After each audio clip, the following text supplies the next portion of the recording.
Hello, and welcome to episode 257 of The Modern Manager. I'm your host, Mamie Canfor Stewart.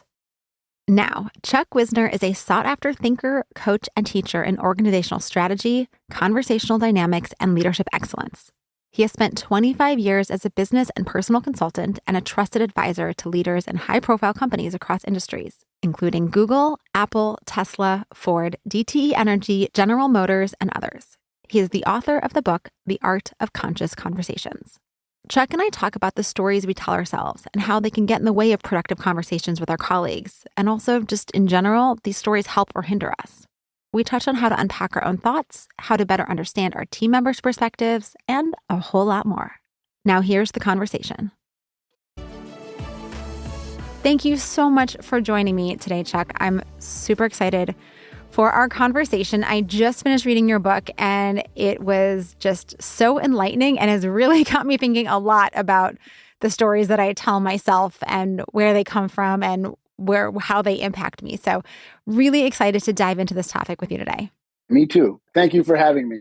All right. So let's start off with these stories that we tell ourselves, because they seem to be the foundation of pretty much every thought, every conversation, right? All of this is kind of embedded in these stories that we tell ourselves. So can you lay out what are these stories and where do they come from?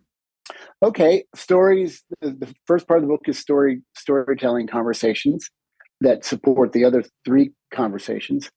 I like to talk about stories because from the minute we're born into our family and then we live in our culture, whatever country we live in, we sort of are these sponges as young babies and then children. And we soak up everything around us culturally, and we soak up the beliefs of our families, and we soak up the stories that people tell us about ourselves, like you're shy or you're this or you're that. And what happens is, that's not a judgment of any of that, but it's to say we often live through these stories without paying conscious attention to them. And so when they serve us well, that's really a cool thing.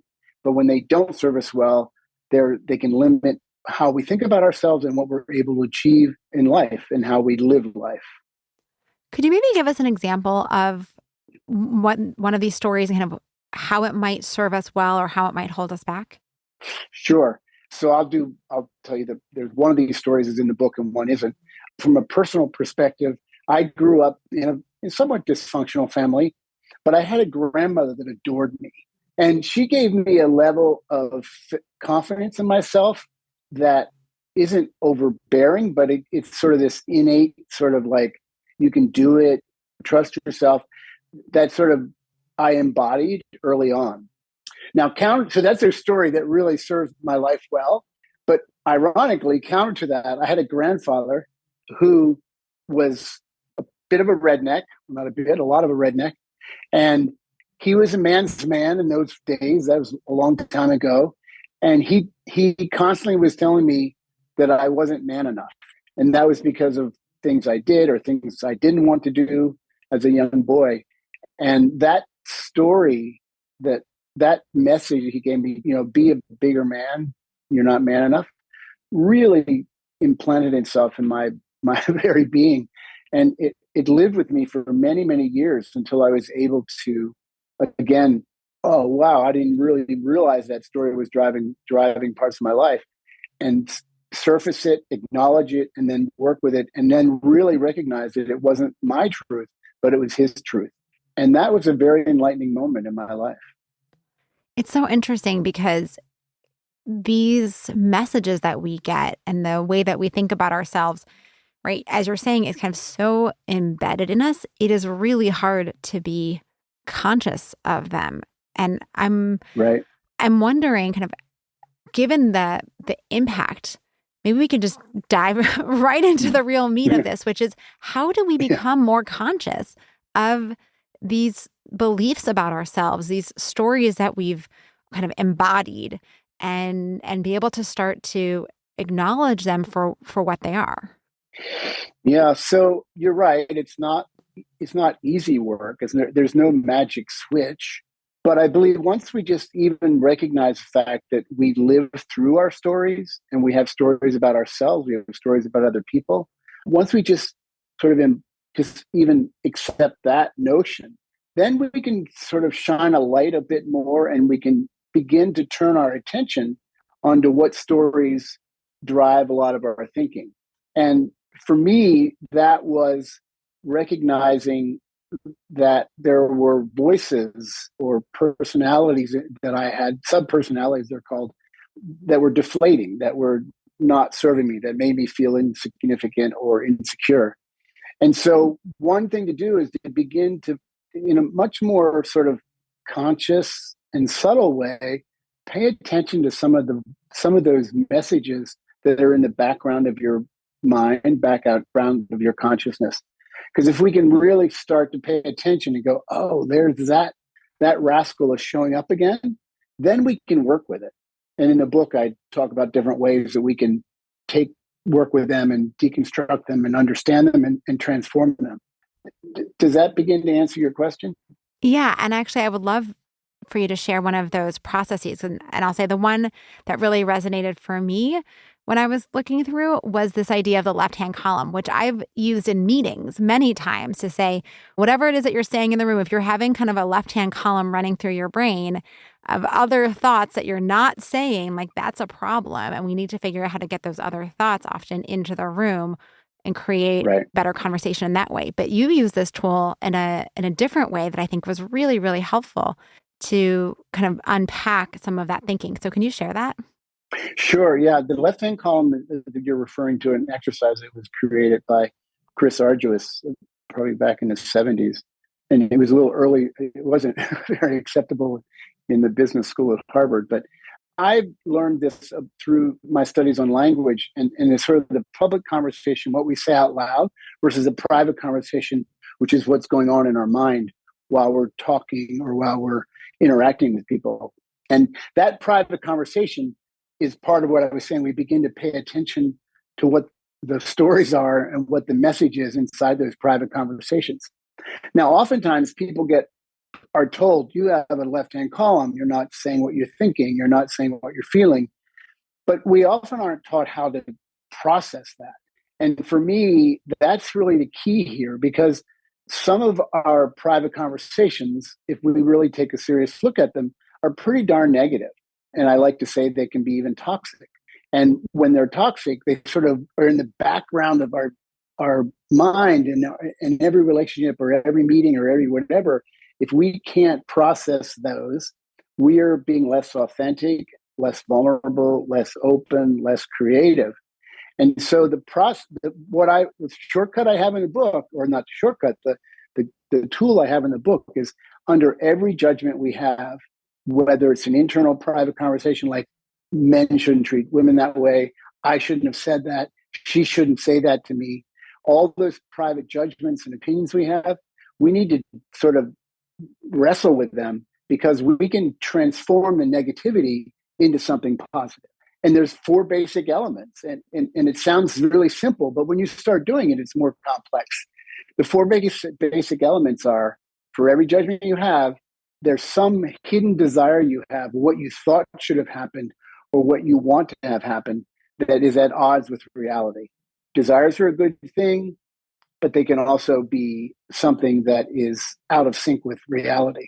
The second is, for every judgment we have a concern. We have a concern about tomorrow. Well, I'm thinking this because I don't want tomorrow to feel the same way today. I'm thinking about this because I don't want this relationship to be the same tomorrow. And so there's a seed of wanting to make some change there. And so acknowledging our concerns and processing them is really healthy. The third is authority. For every relationship, whether we're a manager or whether we're talking about our kids or our parents or our boss or even our community and our friends, there are always power issues. Whose voice do we give authority to? Whose voice has authority just because they have extra stripes in their arm? And this power play is always present in our relationships, no matter the context. And the last is standards.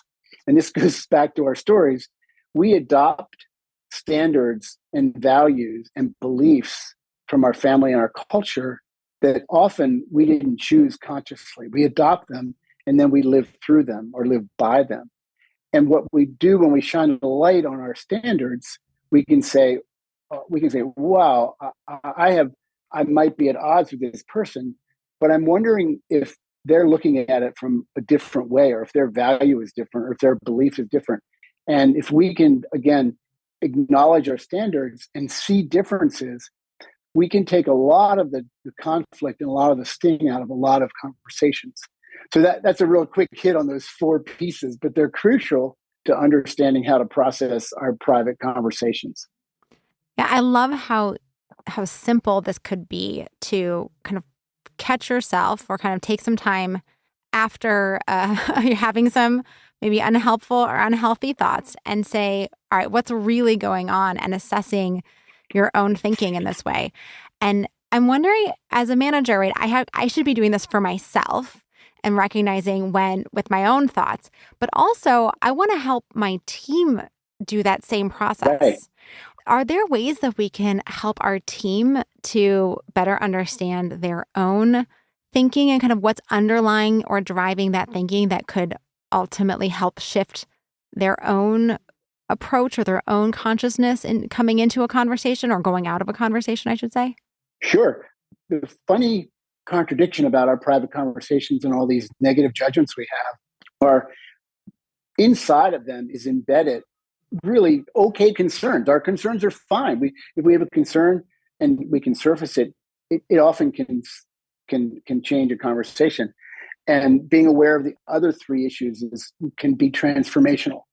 So there's 2 ways to use this. We can use this on ourselves, but we can also use this with other people to help bring it out in them, to help them understand what their concerns are, or help them speak to power issues if they're present. And one way I like to think about this is if we're working with someone, or managers working with someone, and often we're in these conversations like holding a closed fist. Like we have our position, we have our perspective, we have our judgment, and it's a closed fist. And if 2 people or 3 people or 4 people are meeting all our closed fists, we're just in a battle. We're never going to get anywhere. We go in circles, and we've all experienced that.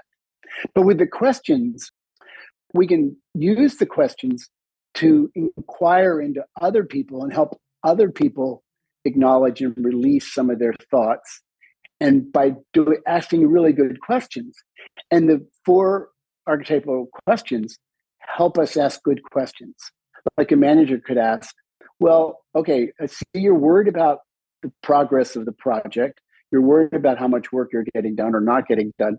What do you want? What do you think we should be achieving? What do you think we should want to get from this? What are the goals? That's a way of asking about their desire. What do you want out of this conversation? Or you could ask, you're upset. What is your basic concern? What are you concerned about? Or, by the way, I know you don't like the evaluation. Here's my standard. Here's how am I evaluating. Do you have a different standard that you think is a different way of looking at this than I do? So those 4 key things help us ask good questions. And slowly, if we ask good questions, people's fists open and they're having a more open-handed conversation. So we can internalize them, or we can use them to help other people be more open and transparent in what their thinking is. Yeah, I love this because, right, it's not only helping them unpack, but it's helping us get smarter in the same moment together. Yeah, and the storytelling conversation is the first. The second is the collaborative conversation, and that really is that art of learning together. Of if I'm sort of slowly opening my hand and revealing my the cards that I'm dealt or the cards that I have, it's sort of a vulnerable but a powerful move at the same time, and it's actually contagious. It sort of gives some safety to other people to say, well, wow, I didn't know you thought that way. I'm thinking about it completely differently. Or you have that concern. I have the same concern. So how comes we're at odds? And so that ability to be in that conversational, collaborative dance is really that art of asking and telling and opening our hands and revealing our real thoughts and feelings. I'm wondering if you could share a little bit about the role of facts versus opinions versus kind of these beliefs or stories or kind of messages that we're holding. Because I can see how we want to unpack our individual thoughts and our thoughts with other people and have more productive conversations. But it also feels like there's sometimes maybe a difference of opinion that needs to get unpacked, but maybe also, do we have the same experience that we're looking at together? And this actually just happened. I was in a meeting with another woman, and she described what happened in one way. And I was like, oh my gosh, that's so different from what I thought was happening. And so it was almost like we had two different sets of facts, which I know isn't possible, but we interpreted the same situation differently. So I'm wondering if you kind of unweave all of this kind of tangled mess of stories, facts, opinions, beliefs, etc. Yeah. It sounds so simple when we say, let's just separate facts from opinions, but it's incredibly complex, like you just mentioned. Part of the reason is, another part of the equation is emotions and feelings. So we're in a meeting, you're in the meeting with other women, and things are said, things are done, and you both have emotional reactions to that. You both have a reaction that then taps into your ego, taps into your story about what should have happened, what shouldn't have happened, who should have done what. And now we're in this, the tangled webs we weave, right? So one thing to understand is that when we are having these reactions, like your reaction to the meeting versus the other woman, first of all, say, really acknowledge what am I feeling? I'm feeling confused. She's feeling angry. To acknowledge that, because our emotions are simply a message, simply a physical manifestation of what our thinking is. And so if we can acknowledge our emotion and go, okay, let me just, for instance, I'll say you were confused, or and she was defensive. In your confusion, I would say, let's understand why you're confused. Let's understand what your concerns are. Let's understand what you wanted to get out of this meeting. Let's understand what your standards are. And this helps ground you in your thinking. And if both people can sort of do that work, and sometimes only one person will do that work, then when you come back to the conversation, you're a little more centered. And actually, then that's where facts come in. So, let's revisit the meeting. What were we trying to accomplish, and what actually happened that we can agree on? So, not our interpretation of what happened, but what happened, the factual reality of what happened. And if we can take, I'm not talking about hours of time, we can take 5 minutes just to ground ourselves in the facts for any difficult conversation. That's a very important grounding, where we have our feet on the ground. Everyone agrees, okay, this is what happened. He said, she said, then they did this. Let's just agree that's what happened. Now we all have our reactions. We all have our concerns, and we all have our standards. Let's talk about those. And so that's a way of saying, through our emotions, to understand our thinking, come back to what's the reality. And then we're in a much safer space to have an open dialogue, that there'll be some mutual learning that comes out of it, and benefits, maybe even move to the next conversation, which is creative conversation. I'm wondering if you have a story of a client or even of yourself where you've kind of gone through this process and it has really transformed the outcome, the relationship, the way that you were able to move forward because you were able to unpack all these pieces. Sure. Yeah. A sort of common theme that I find is someone who is disappointed that they didn't get their promotion, or disappointed that they didn't get what they thought they deserved, whether it's a raise or more stripes on their arm. And they have a pretty visceral emotional reaction to it. And so when they get to me, they're saying, this is unbelievable. I worked my butt off. I've done this. I'm definitely the next person in line for that job, and I didn't get it. And they obviously don't understand me. They don't appreciate me. So there they are, revealing their story, right, to me. And then what I will do is ask them, okay, I understand your feelings. I understand you're upset. Help me understand you're saying that you deserve the promotion and you've done all this hard work. What did they tell you? What feedback did you get? Are there any facts that aren't related to your upset, but are there any facts that would help us understand this? So that's often a good question. And then secondly, I help them see that, for this particular instance, I help them see that their ego is sort of running the show here. Like, you're really upset because you thought you should get it, but reality is you didn't. And so now they're in a battle with reality. And then if we can unpack what they thought they should have happen versus what happened in reality, that I'm closing this gap between reality, where they're fighting reality versus really accepting it, where they can much better move on. So in this person's case, if they accept that, okay, it's maybe I'm not seen as well in the same way that I believe that I give myself credit for, or what I think I'm doing. If there's a gap there, can I learn from that? Can I do something different? And if they can take that if they can take that learning and say, oh, wow, there's lessons I can get here. There's things I can do differently. When they process it and they take this loss, but they learn from it and they move forward, every conversation they have going forward will be a bit different, because we've sort of taken some of the ego out. We've given them a check on reality. They're learning some lessons, and tomorrow's conversation might be different than today's conversation. Does that make sense?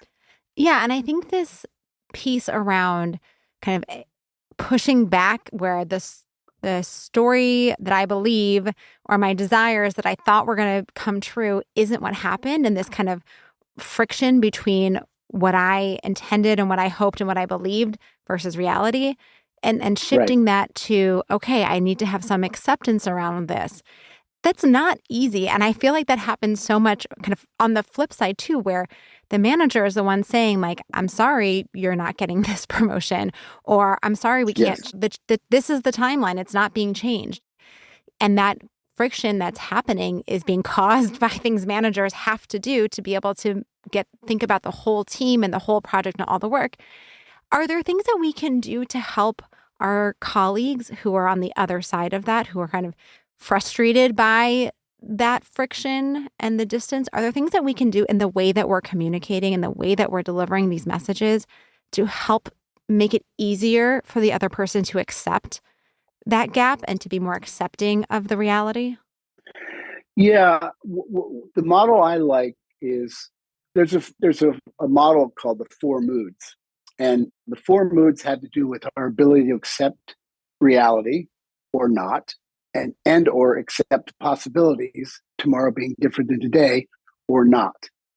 And when we can't accept reality, like I can't accept that I didn't get the promotion and it shouldn't be this way, we actually are moving toward a mood of resentment, where life shouldn't have happened this way. They shouldn't treat me this way. And we sort of get stuck in a mood of resentment.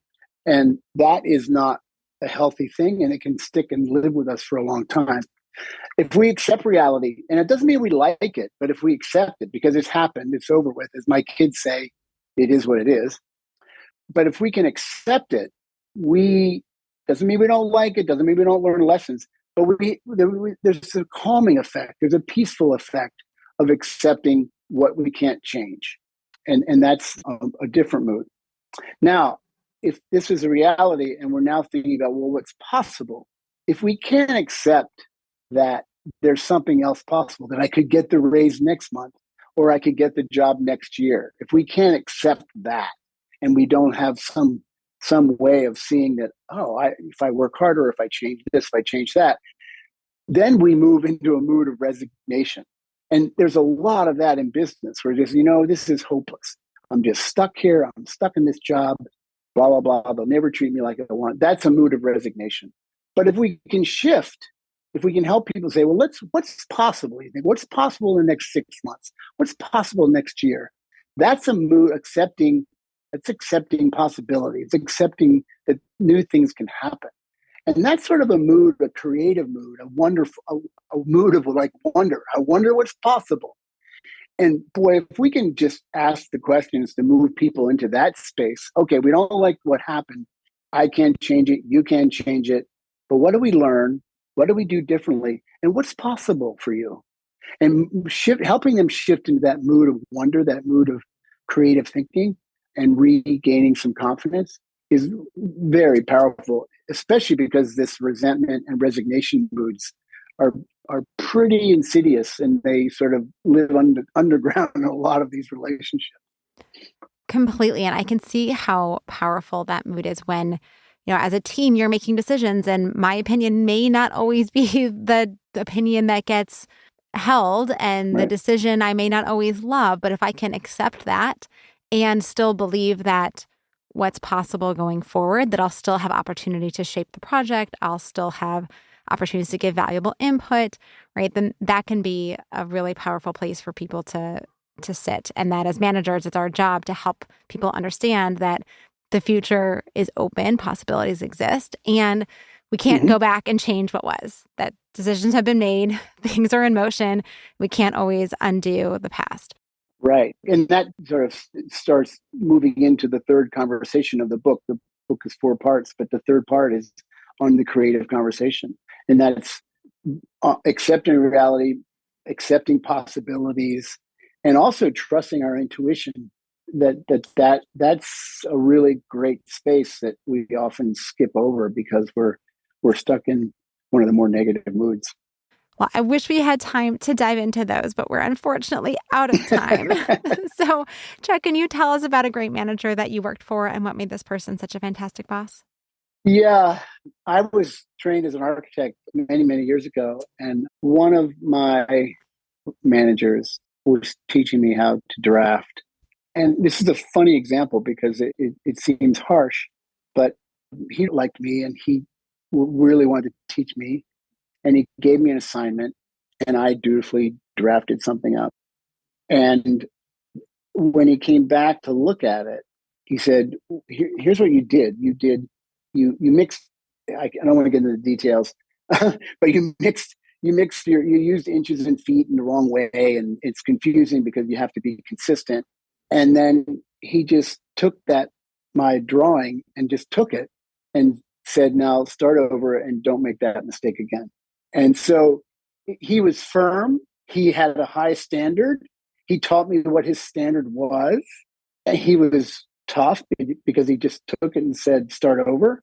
But that's a lesson that stuck with me forever. Fabulous, right? And those are the powerful moments that shape us, right? Yeah, exactly. All right. And where can people keep up with you, get a copy of your book, all that jazz? So my website is chuckwisner.com, Wisner. On there, they can connect with me if they want to reach out to me. I do speaking engagements, and I also work with people one-on-one as well as teams. I have an Instagram account, which is Chuck Wisner also. And I think it's the same on Facebook and LinkedIn. So I'm pretty easy to find out there. Yeah, and my book is on Amazon, The Art of Conscious Conversation. Fabulous. Well, thank you so much again for joining me today, Chuck. Really a pleasure. Thank you very much for having me. Chuck is offering patron-level members of The Modern Manager a discount on his speaking services. So if you found his messages compelling today, why not bring him into your next event? Also, in our extended interview, Chuck explains the creative conversations and the commitment conversations that we have and how to set those up for success. So to get this guest bonus and the extended interview, go to themodernmanager.com/join. All the links are in the show notes, and they can be delivered to your inbox when you subscribe to my newsletter. Find that at themodernmanager.com. Thanks again for listening. Until next time. Meetings are one of the most critical components of healthy collaboration, and teams are at the heart of how we work. Meteor helps you use your time in meetings productively, build healthy relationships with your colleagues, and move work forward. To learn how we do it, visit meteor.com. That's MEETEOR.com. You've been listening to The Modern Manager. You're already becoming a rock star boss of a thriving team, I can tell. To ensure you never miss an episode, subscribe to the show in your favorite podcast player and join the mailing list at mamieks.com/podcast.